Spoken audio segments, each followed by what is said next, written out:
First, I would like to welcome and extend Tashi Delik to all of you who have gathered for the 36th Kagyu Monlam, the great regent of all the victors, Goshir Gyatso Rinpoche, Kyabje Yongye Mingyur Rinpoche, the other tulkus, kempos, acharyas, spiritual friends, all the monks and nuns from the various monasteries, and all the faithful lay people from all over the world.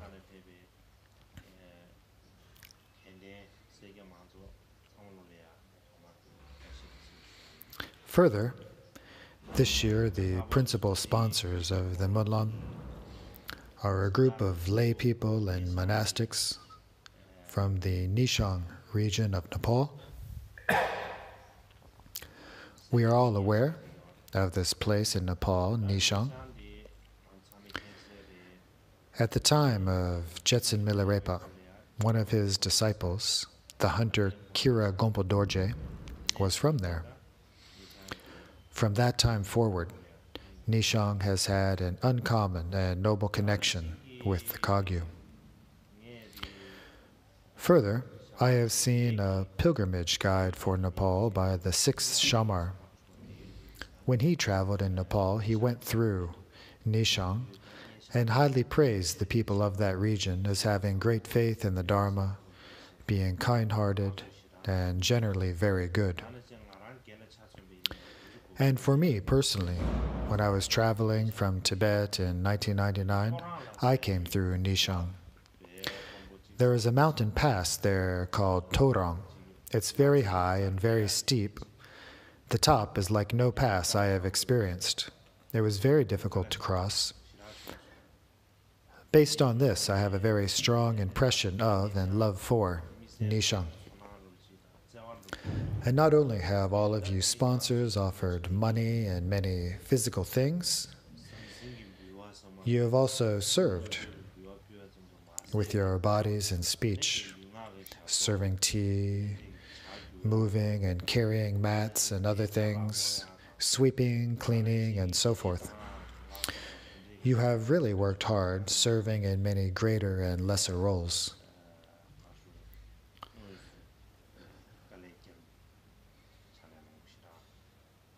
So you have been sponsors in both name and in actuality, and all has gone very well.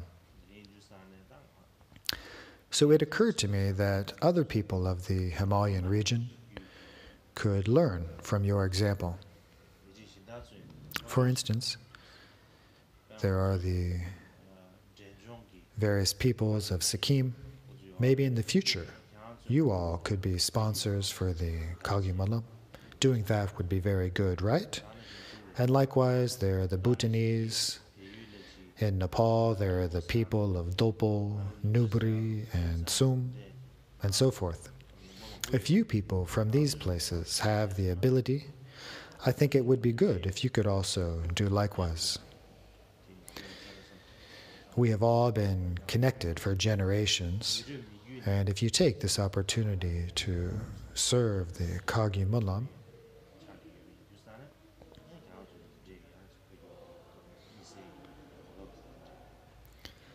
I think it could be a significant part of the history of your people. For this year's Kagyu Monlam, I personally told Shamgon Situr Rinpoche that he definitely must come, but in the end,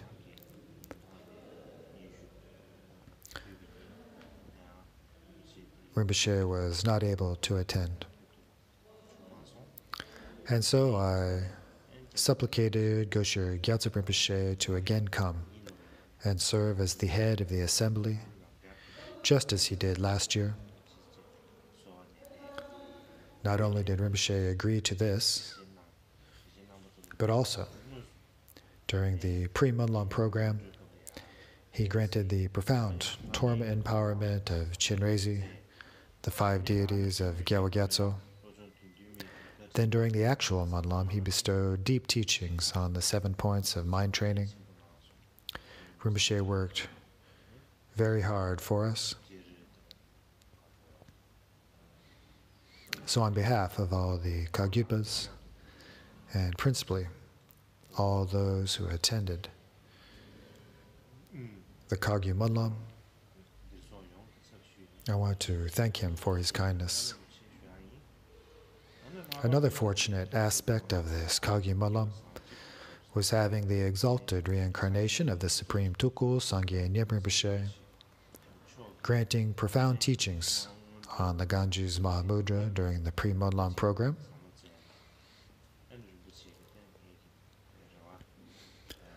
I'm very grateful to Rinpoche for fulfilling my hopes just as I had expressed them.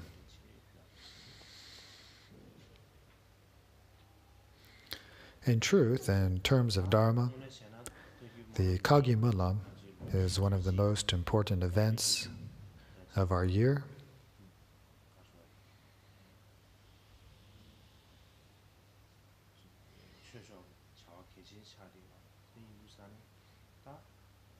And now twice I have not been able to come. This is quite noteworthy. Therefore, I want to take this opportunity to apologize to all of you. In general, during November of last year, there was a great meeting planned for the end of that month in Dharamsala, for which all the leaders of the various lineages were insistently called to attend. I had great wish to attend, but before this, in October, I thought that before going to Canada, I would quickly travel to India. I wanted to meet His Holiness the Dalai Lama, as I hadn't seen him for a long time. I also wanted to meet and talk with some people of the Indian government. It was my wish to go, but as all of you know, I have a new passport. Once I got the new one, my old document, the IC, became invalidated. As that was the case, as soon as I got the new document, I went to the Indian Embassy in New York to turn it in to them.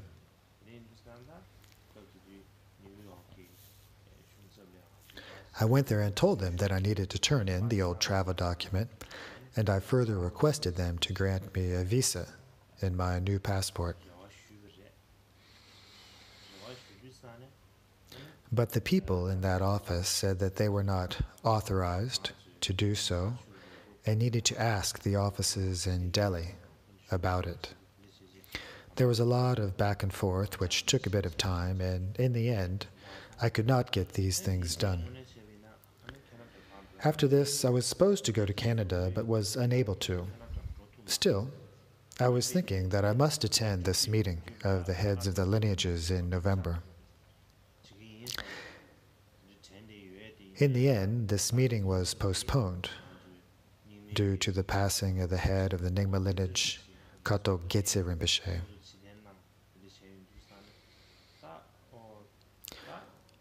All this work around the passport was not getting cleared up, so I thought to set this work aside and take it easy for a while. I wasn't feeling that well physically, so I thought to rest and do some retreat. I thought it would be good to not rush things around the passport, but to work on it carefully. Up to this point, I have not been able to return, but we continue our conversations with the Indian government.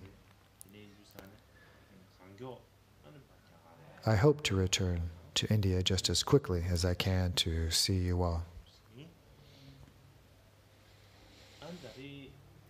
There's a custom of having a special address on the last day of the Monlam.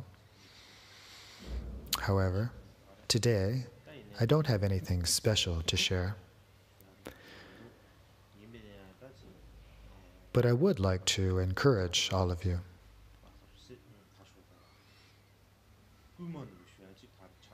I have had the actual task of supervising the Monlam since 2004. Thus far, more than 10 years have passed, and many things have changed on many fronts. I think there have been many positive changes, many changes for the better.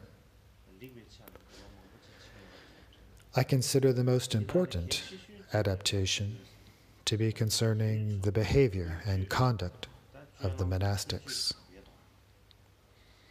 As best we can, we put into practice the teachings from the Vinaya of the true Dharma. We have done a lot of work to increase understanding in this area.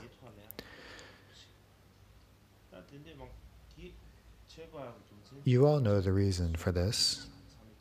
There are many who become monks and nuns in Tibet, India, Nepal, Bhutan, and so forth. But of those who do, not many understand well what it means to be a monk or what it means to be a nun.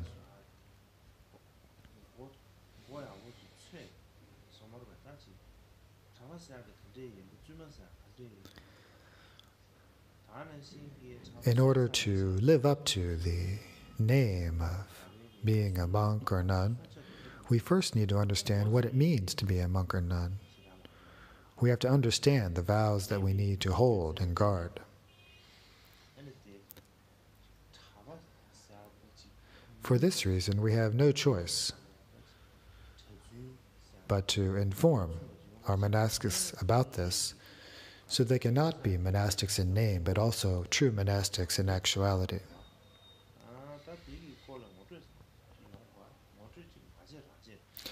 Especially, many think that after ordination or according to the Vinaya, there are many things that ordinary people are allowed to do that monastics can no longer do. They think there are many things that are not allowed, that it's like a bunch of rules. But really, the vows of ordination are not just rules or a list of things we are allowed or not allowed to do. What is more important than this is desiring or striving for liberation, or the mind of renunciation. This mind of renunciation is very important, and it also should be unfabricated, meaning that one shouldn't need to try to generate it. It should arise naturally from within. When it's like that, we call it unfabricated. If it arises in an unfabricated way in our being, we will have what we call the ethical conduct of renunciation or perfectly pure vows.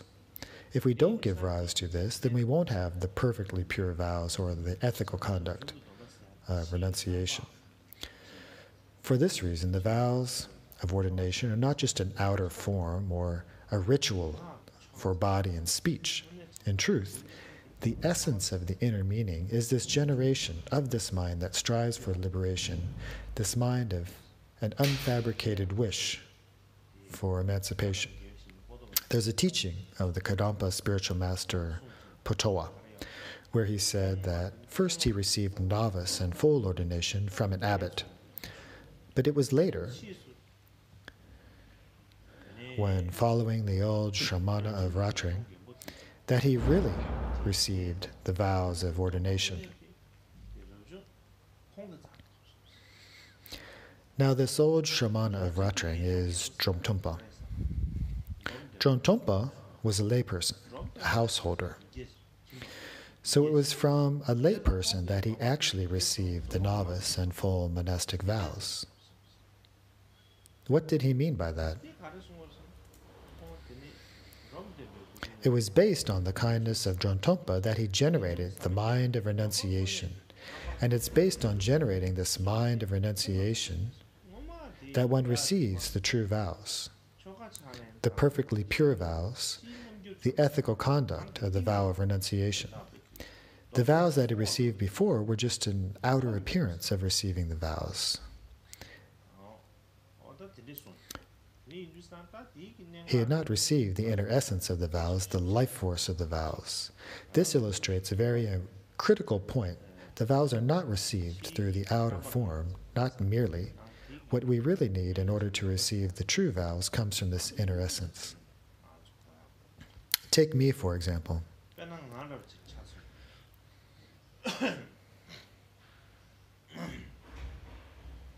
Until I was 7, from the Western way of counting, I stayed with my family. Once I was recognized in the presence of the Jowo statue in Lhasa,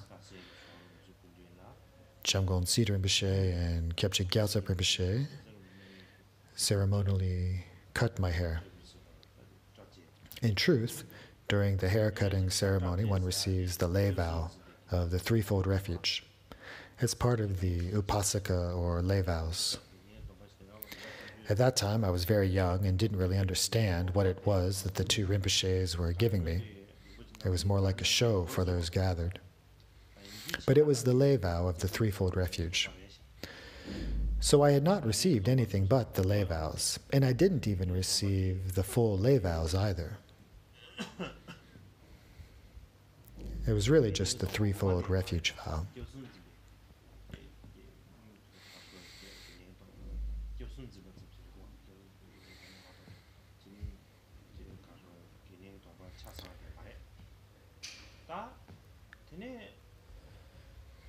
At that time, Drupal Dechen Rinpoche was alive.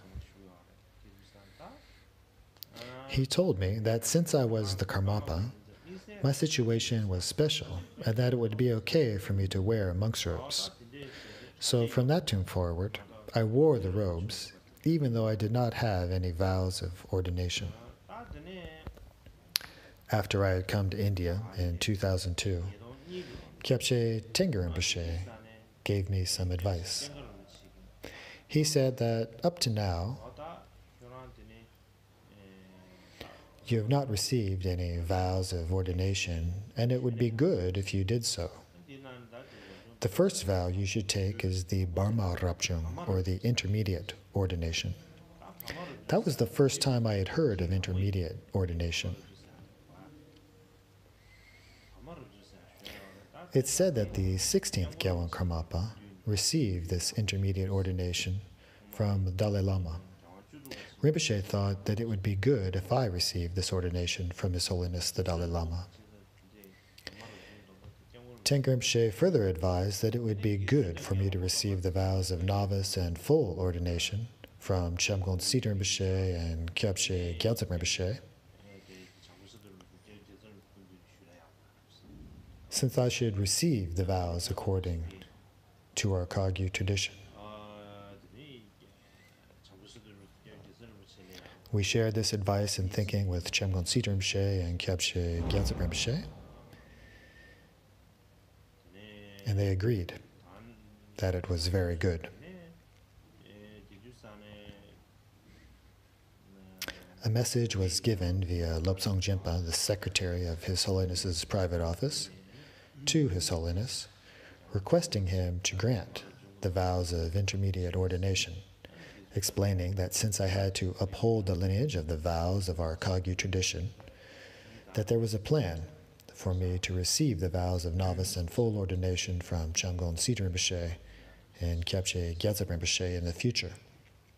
His Holiness received the message and consented.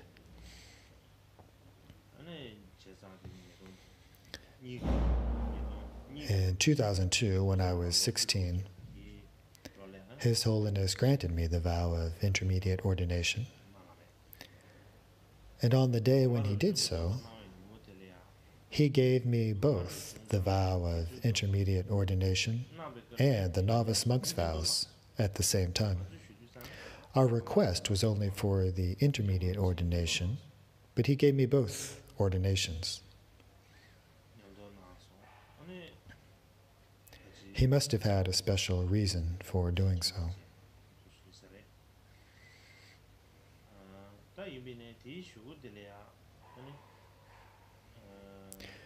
Though at the time, my thought was to first receive the intermediate ordination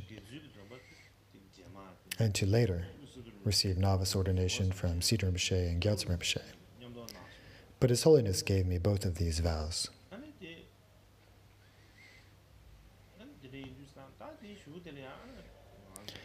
Then there was some talk within our lineage of the importance of me taking the vows according to our own tradition, and that it wouldn't be quite right to do otherwise.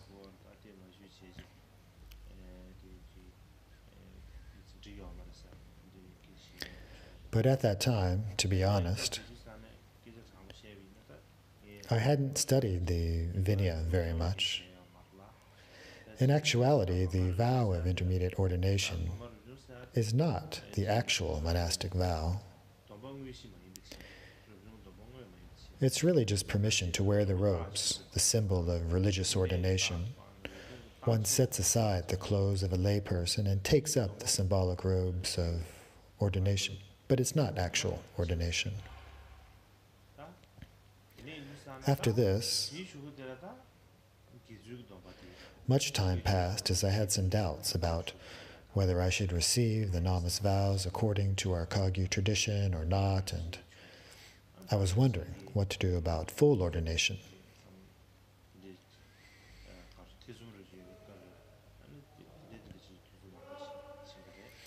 Then I also became very busy with the work of Kagyu Monlam. As I studied the Vinaya and my understanding of it gradually increased, I felt like my former way of approaching vows was not quite right, not quite correct. I thought that my previous manner of taking them was not right, and that if I really wanted to receive the vows in a true way, I should start again from the beginning. Especially if one wants to receive the vows purely into one's being, one needs a stable mind of renunciation in one's being.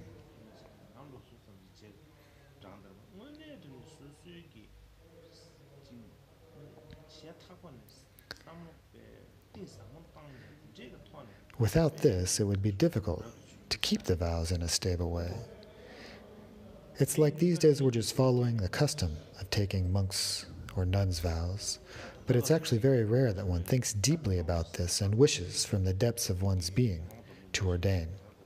I think many people must be wondering and talking about why I have not taken full ordination by now, but from my side, the main thing is that if the mind of renunciation has not truly arisen, the novice and full monk's vows will not be this ethical conduct that longs for liberation. It would be difficult for them to result in perfectly pure ethical conduct, though there must be some benefit in holding the vows anyway.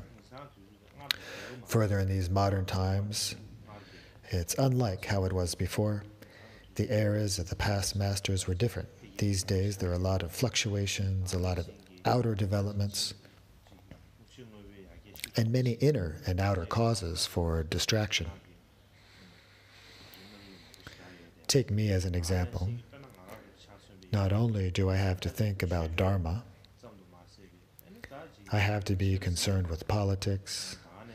I meet with many different kinds and nationalities of people, and am involved in other avenues of learning. This creates a great deal of busyness and distraction. In truth, in such a situation, it's difficult to have a stable mind of renunciation and a mind stable with a longing for liberation. And without these, it's difficult to hold the vows in a completely pure way. So I am trying to develop stable renunciation within my being. I am trying to develop a certain degree of true renunciation. It's difficult to generate it at a really high level, but if I can develop it to a certain degree, I feel I will be able to receive the vows of individual liberation in a full and complete way. Then, at the time of death, if I can die with the support of ordination, I feel like my mind would be at ease. This is the high hope that I hold for myself,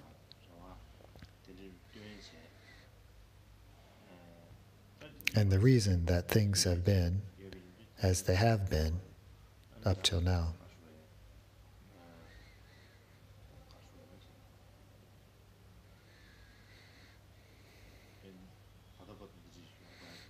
In short, the main point I want to make is that the practice of the three foundational rituals is very important. In general, the Vinaya texts speak of many rituals, and these three foundational ones are critical. Sometime I was thinking that it would be excellent if we could perform these three foundational rituals properly and well. I did some thorough research into this. These days in our various monasteries, it seems that it would be difficult to assemble the conditions to perform these three foundational practices in a complete way. I think that if there were an institution that focused intently on the Vinaya, and if there were just 100 monks who practiced Vinaya from the depths of their being, maybe we could do it. But in the monastery these days, it would be difficult to perfectly perform these three foundational practices. When we look at the source texts, all we see are things that aren't right in what we do. We don't see many examples of what we're doing correctly. From one perspective, it must be that there's a large gap between our hopes and the way things actually are. We can wish for whatever we want, but that doesn't mean that it will manifest in reality. We can do the best we can, but sometimes our wishes and the reality of the situation just seem to get farther and farther apart. We experience that difficulty at times, but in any case, if there were a Vinaya monastery where the Vinaya was practiced, as is done in the past, the traditions of the vows could be propagated, and the three foundations could be practiced in an excellent and complete manner. It's actually indispensable. Before, in Tibet, there were Vinaya monasteries like this. Likewise, we see this in the Chinese histories. In any case, my reason for sharing this is that we have strove to make the behavior and rituals of the Vinaya an important part of the Kagyu Monlam. I want to encourage you to continue to make effort here because conduct and our increasing our understanding of it is one of the principal conditions for the Monlam going well. It is said that there's not one aspect of conduct laid out by the Bhagavan Buddha that we are unable to perform. It just comes down to whether any individual is going to do it or not. The second point I want to make concerns some other important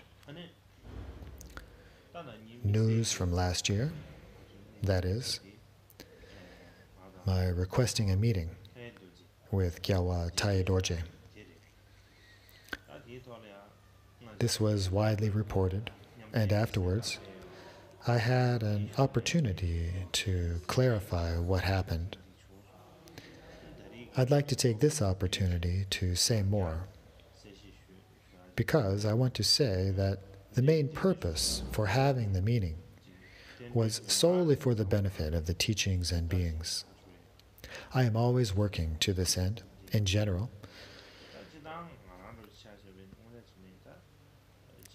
people say that I'm Karmapa, a Buddha, a Bodhisattva. They say what they say, but when I look for myself, all I see is an ordinary being with afflictions and faults, not someone who is free of faults and endowed with all qualities as others think. In any case,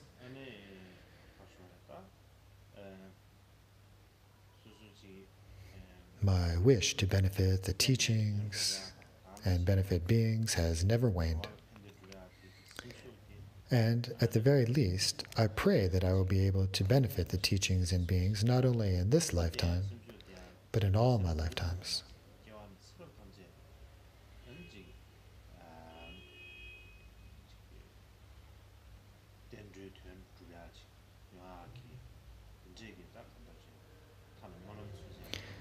In particular,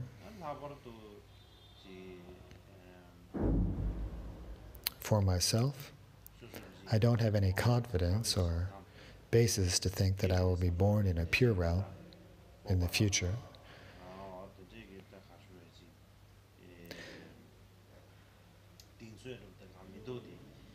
But whether I am born in the high realms as a god or a human, or whether I'm born in the lower realms as a horse or a donkey, no matter what, may I be able to remember the three jewels with faith,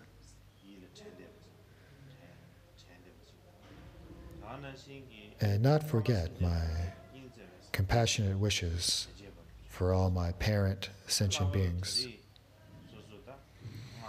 In particular, because of the good karma I have accumulated in the past, in this life, I have been able to take birth as a servant of the teachings of the Kagyu lineage, the protectors of beings. Likewise, I have been able to receive the blessings of the lineage of the great Karmapas. Thus, I always think to myself that we must not let the blessings of this ocean of Kagyu siddhas weaken, and that we should always keep the name of the Buddha Karmapa in our mind in all our lifetimes, never forgetting it.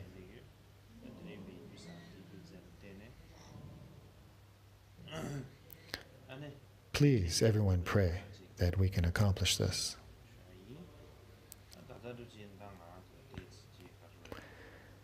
At this time, I'm in retreat with only very few people.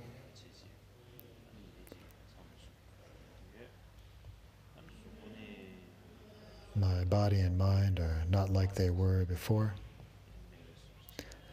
I'm in a period where I feel sad and discouraged. In particular, the thought of death and impermanence is arising strongly within me. Perhaps from the perspective of a practitioner, developing the awareness of death and impermanence is probably good, but from another perspective, this is happening when I'm not feeling particularly well in either body or mind. I can't explain it clearly.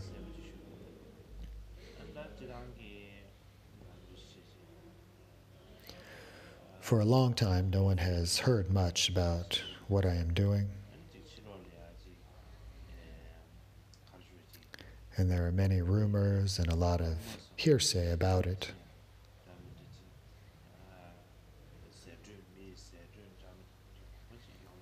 We're all the same, no matter who we are in our lives. People say all sorts of things about us. They misunderstand or make up things. In my life, this has often happened from the time I was little until now. Such situations happen often to all of us in our lives. But the main thing is that because our own minds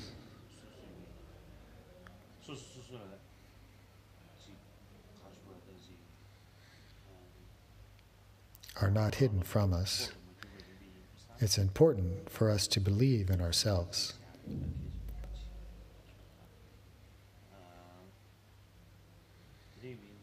For me, as I said before, I intend to continue working for the sake of Buddhism and sentient beings.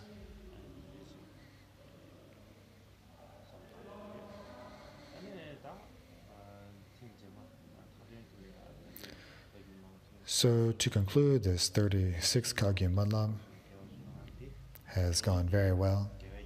It has been excellent in the beginning, excellent in the middle and excellent in the end. This is primarily thanks to the kindness of Goshu Gyaltsen Rinpoche, all the lamas, tukos, and the ocean of the Sangha.